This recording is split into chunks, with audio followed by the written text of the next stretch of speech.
Habari, majina yangu ni Zaituni Daudi Mavua, ni afisa kodi wa TRA Kigamboni, ambaye pia ni msimamizi wa dawati la uwezeshaji wa wafanyabiashara mkoa wa kodi ya Temeke, lakini kituo cha Kigamboni.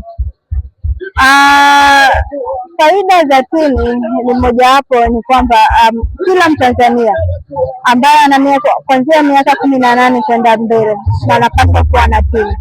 Ni namba ambayo ni moja kwa kila mfanyabiashara, lakini pia kwa kila mwananchi. Faida za tini ni pamoja wake ni kwenye leseni, mtu anaweza kutumia pia kwenye lipa namba. Sasa hivi pia kuna kwenye kumiliki magari pia tunatumia tini, na hizi katika kila shughuli za mfanyabiashara au za Mtanzania, mara nyingi au kiasi kikubwa cha watu wanapaswa kuwa na TIN namba. Hiyo ndio faida ya kuwa na TIN namba. Kuna aina mbili za TIN namba, za mtu wa mfanyabiashara na za mtu ambaye sio mfanyabiashara.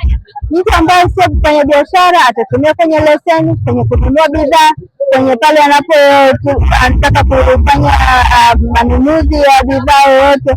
Mtu anayetaka kusajili lipa namba anaweza kutumia TIN namba hii ambayo sio biashara, lakini TIN namba ya biashara atatumia kwenye shughuli ambazo si za kibiashara, lakini kwenye shughuli pia za kibiashara, ambayo akitaka kusajiliwa kwa mfanyabiashara atatumia hii TIN, atafanyiwa makadirio, atafika ofisini, tutamwassess na mambo mengine yataendelea.